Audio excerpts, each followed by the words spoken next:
This conference will now be recorded.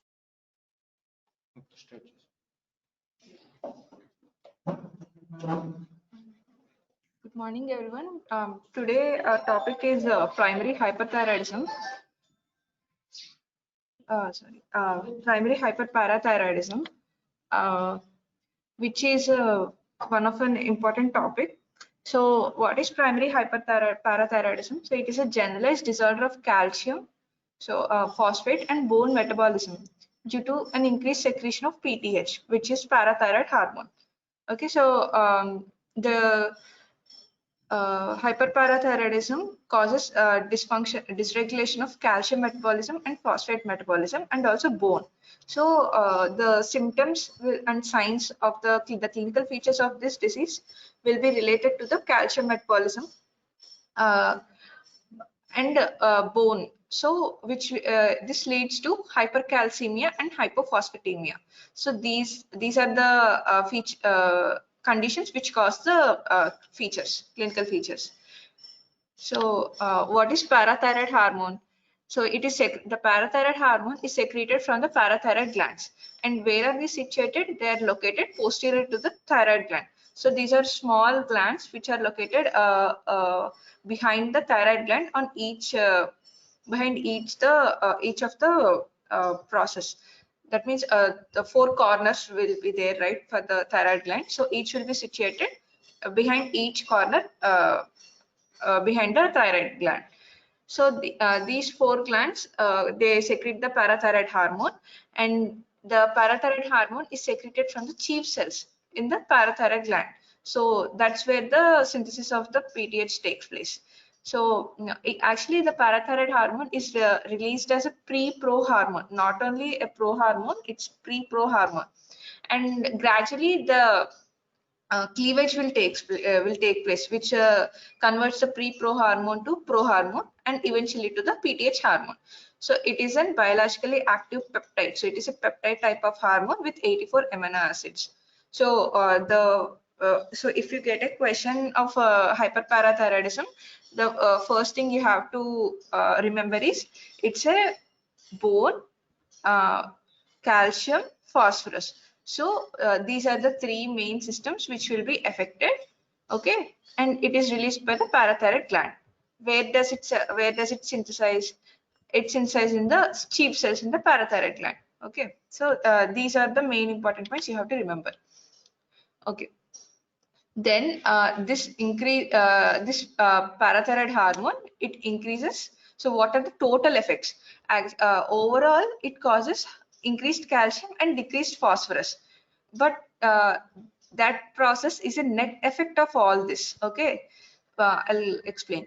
So it increases calcium and phosphate absorption from bone. Okay, so parathyroid hormone increases the calcium and phosphate from the bone. So it increases the calcium and phosphate in the blood from the so as it takes up from the bone.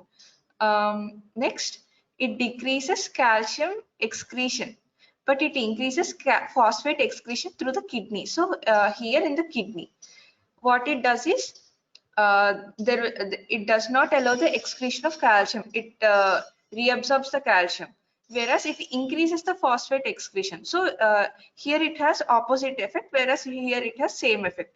Both the calcium and phosphate are absorbed, but in the kidney it is the opposite. And this is the predominant mechanism through which parathyroid hormone acts. So the overall net effect is the calcium hypercalcemia with hypophosphatemia. Okay, and it increases the intestinal absorption of calcium and phosphate through the activation of vitamin D3. It also acts on the kidney to increase the production of the vitamin D3 hormone, which again acts on the intestine for the absorption of calcium and phosphate. So that's the overall mechanism. Okay, this is the regulation of calcium and phosphate homeostasis. So what happens is, first the parathyroid glands are the main stimulus is the, so in the endocrinology everything is a feedback effect. Okay, everything has a loop effect. So what we see is that something should be the stimulus for the parathyroid glands to release parathyroid hormone, right? So that stimulus is the low blood calcium. So if the calcium is decreased in the blood, the parathyroid hormone secretes parathyroid gland secretes parathyroid hormone, and then it acts on the bone. Okay, on bone it stimulates calcium and phosphorus release. So that will be released into the blood. Okay. So see, this calcium release will be there and it increases the calcium, that we know. Then what happens? It also acts on the kidney. On kidney, so it has increases the synthesis of the 125 alpha dihydroxy vitamin D. Okay, and where does this vitamin D3 act? It acts on the small intestine and causes calcium and phosphorus absorption. So both will be absorbed, and here also both will be absorbed. But what does the difference lie? Where does the difference lie? When it acts on the kidney, it also it inhibits the calcium excretion. Okay, it inhibits calcium excretion, and therefore this calcium excretion is inhibited, and therefore the blood levels rise here. Okay, this. So these blue marks are the like they stimulates. Okay, whereas this red marks are inhibits. So this vitamin D3 inhibits the calcium excretion, which increases the blood calcium. And it also inhibits the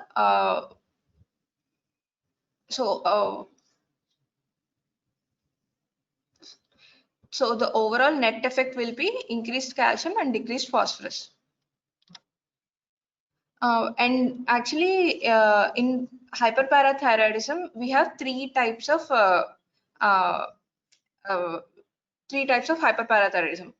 First one is the primary, second is secondary, and third is the tertiary. So there are three types. Our topic today is primary. So what causes primary hyperparathyroidism?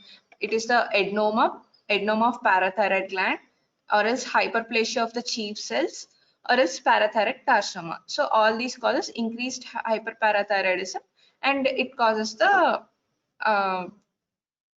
hyperparathyroidism. Whereas in secondary, the main stimulus for the secondary is that there is, as we have already previously seen, low blood calcium. It causes the secretion of the parathyroid hormone. So this low calcium in the body causes increased stimulation of the parathyroid gland. Okay, and it leads to parathyroid cells, chief cells hyperplasia, and causes increased hyperparathyroidism.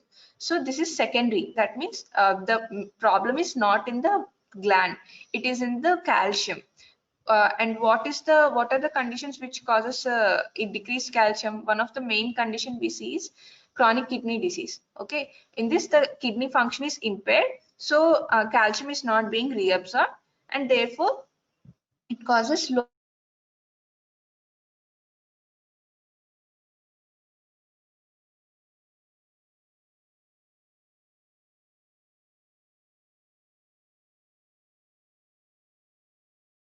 calcium in the cells and leads to hyperparathyroidism.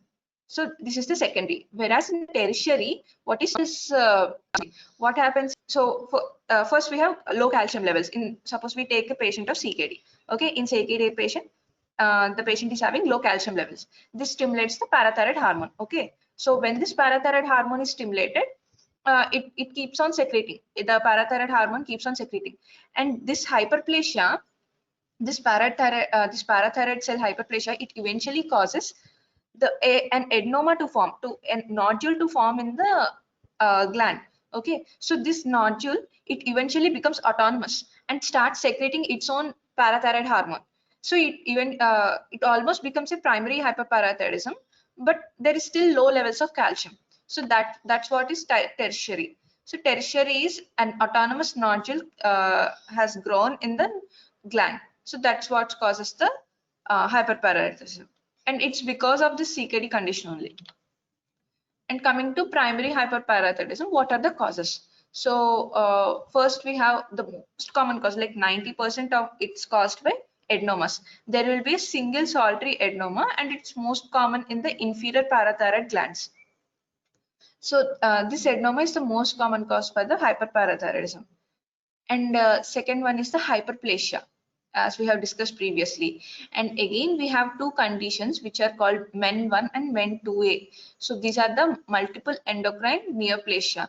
In these conditions, they cause multiple, as the name suggests, there are neoplasias in many number of endocrine glands like pancreas, gastrin, thyroid, parathyroid, somatostatinoma. So all the endocrine glands are involved in the in this condition. So, and one of the feature is the parathyroid adenoma. But the difference between the solitary adenoma and the adenomas we see in these men conditions are, in this solitary adenoma is present, but sometimes in these men conditions, all the four glands will have adenomas, so it's very dangerous, and we have to excise it immediately. And the rarest cause is the parathyroid carcinoma. So, how do these hyperparathyroidism patients present to us? So, 80% cases will be asymptomatic, and so they'll not be having any symptoms, or like if we do a general checkup, or if we do some routine lab investigations, we just see increased serum calcium.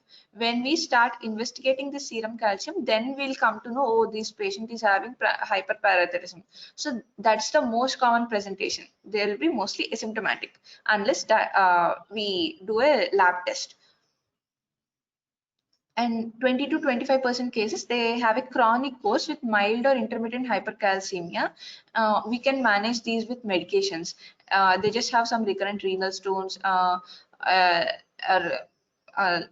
or else fatigue, anorexia, that's it. They'll just have mild symptoms, that too they'll be intermittent. So we can manage these cases with medical treatment. But 5 to 10% have severe and symptomatic hypercalcemia. So these patients present to us as emergencies. So hypercalcemic crisis is an emergency, and we have to treat it immediately. They also have sudden increase in the serum calcium levels. Okay, so that's the important feature. They have a sudden increase, and the body is not able to cope up with the calcium. So why is calcium so dangerous? We'll discuss later. So what happens if we have more calcium in the body? So in these patients, the parathyroid tumor is usually large. So unless the parathyroid tumor, adenoma or tumor is very large, we don't have these severe symptoms. We generally have asymptomatic or mild symptomatic patients. So what are the clinical manifestations of hypercalcemia? So how do we, so when do we call hypercalcemia? The normal range is 9.5 to 10.5. So if we go beyond 10.5, then we call it as hypercalcemia. But we just because the patient is having 11.5, it does not mean that they have symptoms or manifestations. When the calcium levels go, like they become greater than 11, 12, then only we have manifestation. So what are those? First we'll see is the renal. So renal manifestations are the important one. We have nephrolithiasis. So this is the stones in the kidney or in the ureter, mainly in the kidney. So nephrogenic diabetes insipidus. The patient will have polyuria, polydipsia, the symptoms of diabetes, except it is the nephrogenic diabetic insipidus. If we have a decreased antidiuretic hormone ADH or vasopressin, then we'll call it a central diabetes insipidus, and the problem is in the pituitary gland, because that's where the ADH hormone is secreted. But since the problem is in the kidney, this is the nephrogenic diabetes insipidus. The patient, because of the polyuria, will have dehydration, and if the calcium goes beyond 13, renal failure will occur, because nephrocalcinosis and also ectopic soft tissue calcifications or metastatic calcifications. Okay, so these are the dangerous causes of hypercalcemia, and we also call it as dystrophic calcification. In the skeleton, in the bone, which is one of the main, the bone and the kidney are the most affected systems in the hyperparathyroidism. So what will be seen? Bone pain will be seen, arthritis, osteoporosis, and important is the osteitis fibrosa cystica. This is the, there are subperiosteal resorption, and there will be bone cysts will be found, which causes this condition. In the gastrointestinal system, we have abdominal wounds. That patient will be having recurrent abdominal pain. So this is one of the hypercalcemia is one of the medical causes of the abdominal pain. So you can remember it like that. So it will cause moans, nausea, vomiting, anorexia. So many patients will have just these features: nausea, vomiting, anorexia. We'll just have to evaluate the cause of nausea, because and they won't be having any other symptoms like we discussed in mild symptomatic patients. So this nausea and vomiting, anorexia, it's a very common symptom, but also we will not be able to diagnose much with it. And the patient also has constipation, abdominal pain. Sometimes the increased calcium will cause pancreatitis, which is a very rare cause, but we have to evaluate the calcium levels in a case of pancreatitis if the cause is not obvious. Okay, so you have to remember this. And peptic ulceratis. And there will be neuromuscular symptoms also, because the calcium acts on the nerve membrane. So there will be groans, impaired concentration, memory, confusion, stupor, lethargy, fatigue, muscle weakness. Even it causes band keratopathy, and eventually it leads to coma if the calcium hypercalcemia is very severe. The cardiovascular, there will be hypertension, shortened QT interval on ECG, cardiac arrhythmias, and vascular calcification. So it will there will be reverse. You have to remember it in the reverse. If there is hypocalcemia, there will be lengthening of the QRS interval and of the waves. If there is hypercalcemia, there will be shortening. Okay, there will be shortened ST and shortened QT, whereas it is reverse in the hypocalcemia. So the symptoms of hypercalcemia, the symptoms of hyperparathyroidism is the same as the symptoms of hypercalcemia. So what we have to remember is bones, stones, groans, and moans. Okay, so this is the mnemonic you have to remember. Whenever there is a hypercalcemia or hyperparathyroidism, this should come to your mind. So what are the, so bone problems are bone pain and fractures. Stones are the renal stones. And there will be thirst, urination, increased urination, thirst. Why groans? Because of the abdominal groans. There will be grumbling like anorexia, nausea, vomiting, constipation, abdominal pain, like that. And psychic moans because of the confusion, depression, fatigue. Okay, so this is the mnemonic you have to remember. Like anytime you have a you have to remember about hypercalcemia or hyperparathyroidism. So these are the points. The classic bone changes in hyperparathyroidism is salt and pepper appearance. So there will be bone resorption, and this causes the some areas will be there will be bone resorption and some areas will be calcified, which leads to the salt and pepper appearance. Especially it is more evident in the skull. So see, these are the black, and in between it is white. So it is interspersed between with the white and black. And there is subperiosteal bone resorption, which leads to phalangeal tufts. Okay, so there will be the bone changes are mostly caused by the increased bone resorption of the calcium by the parathyroid gland. And this is brown tumor, or else we have discussed previously, osteitis fibrosa cystica. It is a replacement of bone by vascularized fibrous tissue secondary to PTH stimulated osteoclastic activity. So here is the brown tumor. So there will be fibrosis, and later it leads to a bone cyst. So that's why it's called as osteitis fibrosis cystica. So how do we diagnose this condition? Uh, there will be, so the biochemical features. So since the hypercalcemia is not evident clinically, like there are clinical features, but you can confuse it with many other conditions. Okay. So the renal stones, we will not know that there will be renal stones in the patient, right? Like if we see clinically, there will be just dehydration, polyuria, polydipsia, and we can confuse it with the diabetes. Okay, so that's one differential diagnosis. Whereas for the bone pain, we have n number of conditions which we can confuse it with. There will be old age, or else postmenopausal, and any inflammatory conditions, like for the arthritis, any rheumatoid arthritis, like we can confuse it with many other.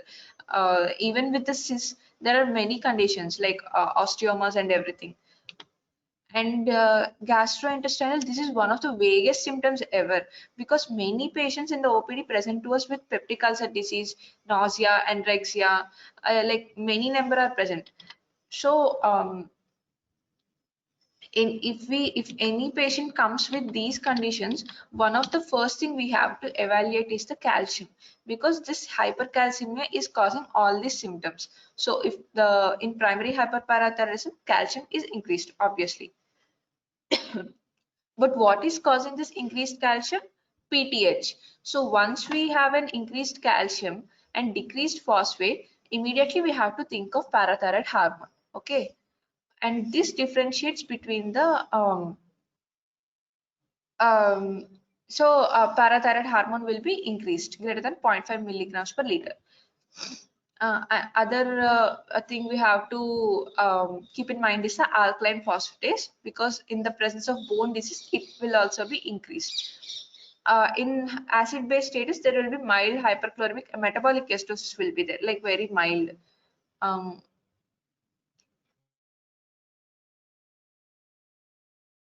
So these are the things we have to keep in mind. Like it's very basic. Calcium increased, phosphate decreased, PTH is increased. So this is for primary hyperparathyroidism. Um, there will be hypercalcemia, elevated PTH. Sometimes, if there is subclinical hyperparathyroidism, there will be increased calcium, but the PTH will be normal. So then we have to wait and watch. We just have to treat the hypercalcemia. There can be other conditions which cause this, and we have to just wait till the PTH levels are increased. And there will be hypercalciuria, because the calcium is being excreted. Phosphaturia, and this is also is being excreted, and hypophosphatemia, because it is being excreted. But here, since the calcium is more, there is hypercalciuria, but here it is the reverse. Since there is phosphaturia, that's why there is hypophosphatemia. Okay, not the you should not confuse with these two. In chronic renal failure, generally it causes, so in like secondary hyperparathyroidism, that is in chronic renal failure, it generally causes hypocalcemia. So that's the difference between the primary and secondary. PTH will be high, but there is hypercalcemia in primary, whereas hypocalcemia in secondary. Okay, so this gives a clear idea. PTH is increased, so calcium is increased, and phosphorus is decreased. And then the vitamin D will be mostly, it will not be much changed. Okay, so this is the primary hyperparathyroidism. I'll not be discussing the differential diagnosis for these, because it will become very confusing for you guys. So I'll just discuss about this hyperparathyroidism, and that's it. Whereas in secondary, there is PTH level is increased, okay, but the calcium is generally decreased. So this is the mechanism, difference between the primary and secondary. And phosphorus is also increased or normal. Okay, so since the kidney is not excreting properly, that is not working properly, it is not able to excrete the phosphorus, and it is not able to retain the calcium. and this decreased calcium causes increased PTH. So causes are chronic renal failure and vitamin D deficiency.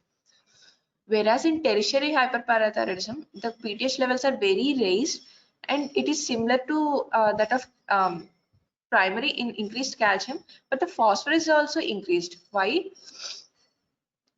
Again, we have to come to the secondary hyperparathyroidism here. So, what's the primary, like the main cause of tertiary? The secondary hyperparathyroidism, when it is untreated, it evolves into tertiary. So the phosphorus levels they remain high, and the PTH is increased, and this PTH is causing again increased calcium. Okay, this is the end stage renal failure. If the secondary hyperparathyroidism is untreated, it goes into tertiary, which is much more dangerous. Okay, so this is the difference between the three. So if we have a patient with hypercalcemia, so how do we evaluate the patient? First, we have to differentiate whether the patient is having acute or chronic. Acute or unknown.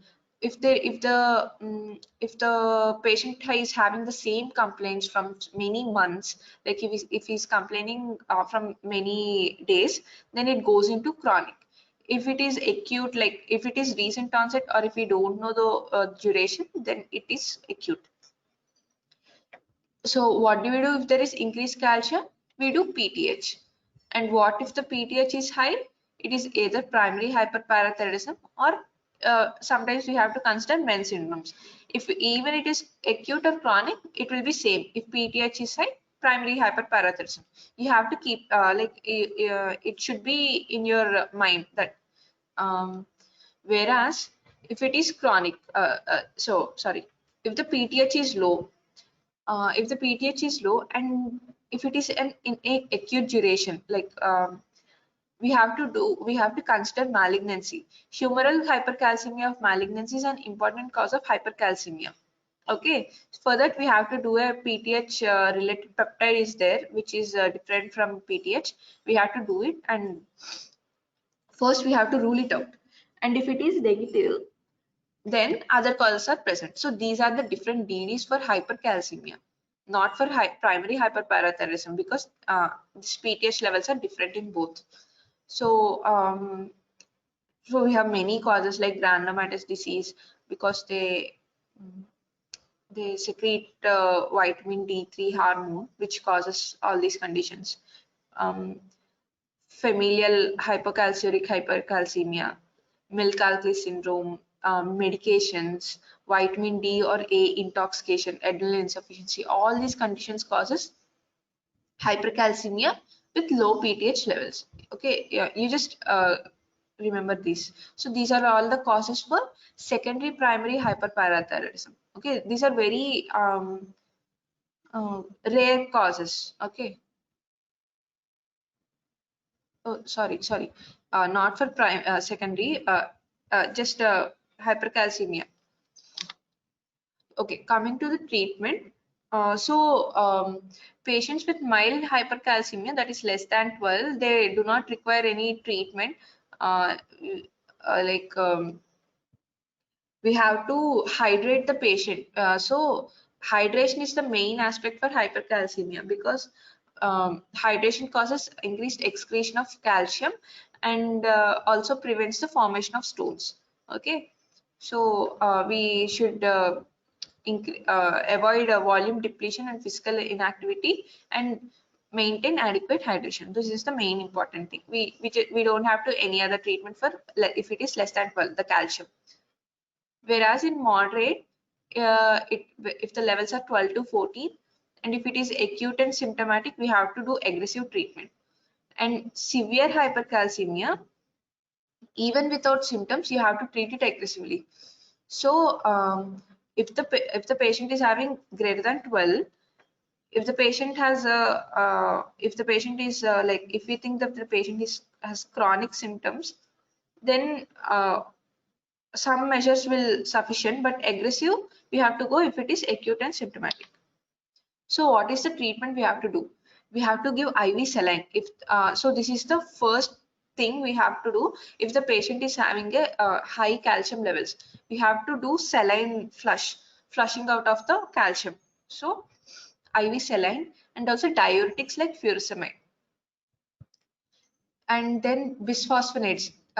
These cause pamidronate and zoledronic acid, zoledronate. So these cause the decreased calcium. They decrease the calcium in the body by excretion, by making the bones reabsorb the calcium. So they make the calcium go into the bones, bisphosphonates. So these are also used in osteoporosis to strengthen the bone. Okay, so and glucocorticoids, they also help, but all these are the secondary treatment. These are the primary treatment, the main treatment we use. Calcitonin, it causes the osteoclast activity to increase and reabsorb the calcium. Gallium nitrate, sometimes if it is very severe hypercalcemia, that we have to do dialysis for the patient. And there is a new drug which is a cinacalcet, which is a calcinomimetic agent, and it causes increased excretion of the calcium from the body. And what's the main treatment for the parathyroid hormone, hyperparathyroidism? So right now we have discussed all the medical management we can do for a patient for primary hyperparathyroidism. So generally surgery is preferred. Okay, generally surgery is preferred. There are a few conditions when we can wait and watch for the patient, but generally surgery is the main mode of treatment for only because there are only a few conditions where we should not do the surgery or where we can wait and watch, because hypercalcemia is a emergency condition. It is best to treat it as soon as possible rather than wait and watch.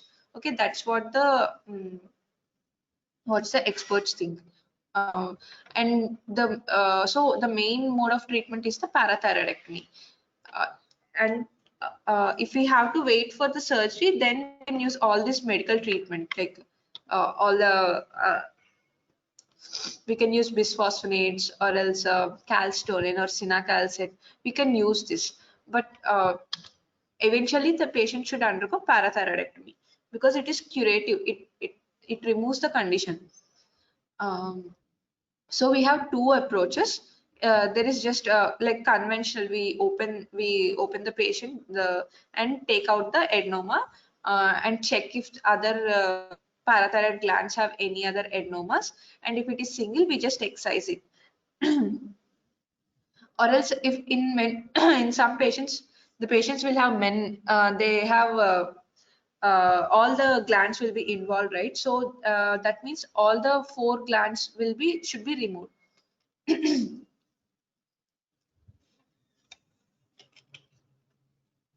So if it is if they are removed, we have to supplement the patient with calcium and phosphorus from outside. Okay. And currently there is a minimally invasive parathyroidectomy with local anesthesia and day procedure. So what are the criteria for surgery in primary hyperparathyroidism? So these are the conditions where we have to do the surgery. There is if the calcium is greater than 12, if it is greater than 12, then we have to immediately do the surgery. Or crisis, like if the patient is having a life-threatening hypercalcemia, arrhythmias, nephrocalcinosis, renal stones, or if the patient is having severe abdominal pain. So these are all the features of life-threatening hypercalcemia, and then also we have to perform surgery. Marked hypercalciuria. Normally, the urinary calcium excretion greater than 250 is hypercalciuria, but if it is more than 400, then we have to do the surgery. Nephrolithiasis, impaired renal function. So if the patient kidneys are shutting down, then also we have to do the surgery. Osteitis fibrosis cystica, it is a very painful condition. Like this bone cysts are forming and they also undergo fibrosis. So we have to stop that. And if the bone density is being decreased, that is less than 2 standard deviations, or else if the nervous system is involved, like neuromuscular symptoms like depression, or else decreased muscle weakness. So these are all when they become irreversible, like uh, when the symptoms are becoming irreversible, like you can't reverse the kidney function, right? If it is deteriorating, it's very hard and it is very risky, so better to perform the surgery. So what are the class neuromuscular symptoms? Muscle weakness, atrophy, hyperreflexia, any gait disturbance. And patients younger than 50, because they have a very less chance of risk of going of having any complications due to the surgery. But if the patient is greater than 50, we just maintain with medical treatment, because they have a risk of death during surgery. So that's the main important thing. So these are the main. So if you get a question, so I'll just revise once because it is an important question. I'll just revise it. The key features you have to remember. That's it. So primary hyperparathyroidism, it is caused because of it leads to increased calcium and decreased phosphate because of the increased secretion from the parathyroid gland. Where are the parathyroid glands situated? Posterior to the thyroid gland. There are four. So where does this parathyroid hormone act? Bone, kidney, intestine. In the bone, it causes increased calcium and phosphate absorption. In the kidney, it decreases the calcium absorption. It makes the calcium go up in the body, so it reabsorbs, whereas it makes the phosphate go away from the body, so it excretes. And also it increases vitamin D, and it causes intestinal absorption of calcium and phosphate. So there are three types of hyperparathyroidism: primary, secondary, tertiary. What are the causes of primary? Adenoma, hyperplasia, carcinoma, Men syndrome. Okay, these four. You have these four conditions, or else just three: adenoma, carcinoma, Men syndromes. These are the three important. Whereas secondary, there is CKD. Okay, that's it. Because in CKD there is decreased calcium, it causes the parathyroid hormone to be stimulated. Whereas in tertiary, secondary when untreated leads to tertiary, and autonomous nodule will be formed. Okay, this is the pathogenesis. So what are the features of parathyroidism? Hypercalcemia. So main hypercalcemia. So what are the symptoms of hypercalcemia? Bones, stones, groans, moans. Just remember these four words, and you can write anything with these words, like bones, bone pain, arthritis, osteitis fibrosa cystica, brown tumor. Brown tumor is an important 2 marks question. Once look it up. Stones. What stones? Kidney stones. Okay. Any symptoms related to kidney? Write about it. Groans, abdominal pain. So pain causes groaning. What pain? Abdominal pain. Oral and nausea, vomiting, anorexia. So GIT. Moan. Why does a patient moan? Because he's sad. Why sadness? Depression, confusion, like muscle weakness. So these are the moans. Just remember these. There is salt and pepper appearance in the skull, and there is a brown tumor, osteitis fibrosa cystica. Okay. So when we do, what test will we do? Parathyroid hormone. Obviously, it will be increased in primary condition. The calcium is also increased, phosphate is decreased. And what else is happening? Calcium is being excreted in the urine. So 24-hour urinary calcium. And ALP, since the bones are involved, ALP is also raised. Chloride also, if you want to remember, you can remember, it is increased. So there will be metabolic acidosis in the ABG.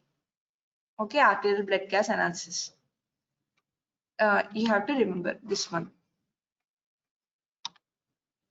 What's the difference between primary, secondary, and tertiary? Calcium levels. Okay, calcium is decreased in secondary, whereas it is increased in primary and tertiary. Phosphate levels, it is decreased in primary but increased in secondary and tertiary. That's it. So how do we treat the patients? With saline, okay, water. So hydration is very important. Hydration, diuretics, bisphosphonates. So bisphosphonates, they cause bone reabsorption, like absorption. So it makes the calcium go into bones. Calcitonin, dialysis, cinacalcet. Remember these. And lastly, we do surgery for the parathyroid adenoma, parathyroidectomy. What are the criteria? Okay, just remember until this, just write these. Okay, what's the parathyroid hormone? What does it cause? Causes. What are the clinical manifestations? Next, laboratory diagnosis, what we have to write? Treatment. Medical, surgical. Medical, we have discussed. Surgical, you just parathyroidectomy. That's it. These are the, and if you want to remember, you can this remember this, that what is the criteria for surgery. uh, these are very obvious actually. Increased calcium, if there is any crisis, if the calcium is being very like large amounts of calcium is being excreted, nephrolithiasis, bones in the kidney, mm, like any bone dysfunction, osteitis fibrosa cystica, decreased bone density, neuromuscular symptoms. Okay, so these are the criteria for surgery. Okay, thank you. Anyone having any doubts?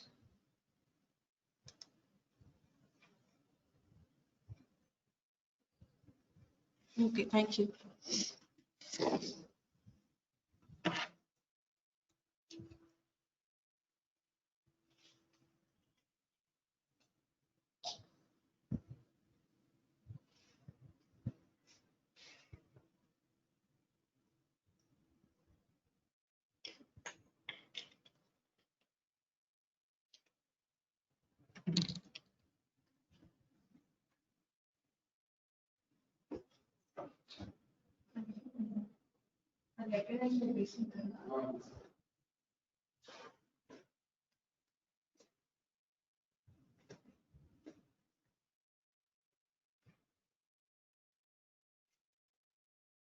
ఒక్క నిమిషం చిన్న పని ఉంది.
మళ్ళీ